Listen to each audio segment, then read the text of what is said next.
मित्रांनो, म्हाडाची घरे कधी उपलब्ध होतात आणि म्हाडाच्या घरांची लॉटरी कधी जाहीर होते याकडे सर्वांचे लक्ष असते. कारण म्हाडाची घरे स्वस्त आणि सर्वसामान्यांना परवडणारी असतात. त्यामुळे जर तुम्हाला देखील मुंबई, नवी मुंबई, पुणे, नाशिक, छत्रपती संभाजीनगर, नागपूर, अमरावती या ठिकाणी म्हाडाचे हक्काचे घर घ्यायचे असेल तर हा व्हिडिओ शेवटपर्यंत पूर्ण पहा. कारण आजच्या व्हिडिओमध्ये आपण म्हाडा लॉटरी संदर्भातील अतिशय महत्त्वाचे अपडेट पाहणार आहोत. तर चला व्हिडिओ सुरू करूया.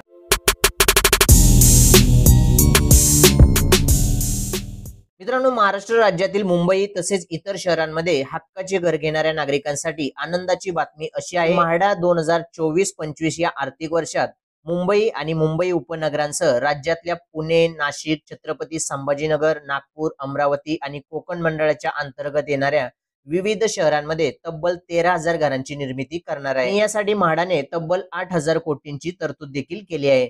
म्हाडा मंडळाच्या या एकूण 13,000 घरांपैकी 3,660 घरे मुंबईत बांधली जाणार असून ही घरे मुंबईतील पवई, मागाठाणे, कन्नमवार नगर, पहाडी गोरेगाव आणि एंटॉफिल परिसरात असणार आहेत. कोकण मंडळात 5,122 घरे, पुण्यामध्ये 1,506 घरे, नागपुरात 1,076 घरे, छत्रपती संभाजीनगर मध्ये 590 घरे आणि नाशिकमध्ये 1,097 घरे अशी विविध ठिकाणी एकूण म्हाडाकडून 13,000 घरांची निर्मिती करण्यात येणार आहे. आणि ही सर्व घरे EWS, LIG, MIG आणि HIG अशा सर्व उत्पन्न गटातील नागरिकांसाठी उपलब्ध असणार आहे. त्यामुळे आता राज्यातील सर्वसामान्य नागरिकांना म्हाडाची 13,000 घरे उपलब्ध होणार असल्याने सर्वसामान्यांचे हक्काचे घर घेण्याचे स्वप्न लवकरच पूर्ण होणार आहे. तर म्हाडा लॉटरीसाठी कोण कोण अर्ज करू शकते यासाठी तुम्ही हा व्हिडिओ पाहू शकता आणि म्हाडा लॉटरीसाठी ऑनलाईन अर्ज कसा करायचा यासाठी तुम्ही हा व्हिडिओ पाहू शकता. या दोन्ही व्हिडिओची लिंक तुम्हाला या व्हिडिओच्या डिस्क्रिप्शन बॉक्स मध्ये मिळेल. या लिंकवर क्लिक करून तुम्ही ते दोन्ही व्हिडिओ पाहू शकता. मित्रांनो, ही होती म्हाडा लॉटरी संदर्भातील अतिशय महत्त्वाची अपडेट. व्हिडिओ आवडला असेल तर व्हिडिओला लाईक करा, जास्तीत जास्त लोकांना शेअर करा. असेच नवनवीन माहितीपूर्ण व्हिडिओ पाहण्यासाठी चॅनलला सबस्क्राईब करा आणि नोटिफिकेशन बेल आयकॉन प्रेस करायला विसरू नका. धन्यवाद.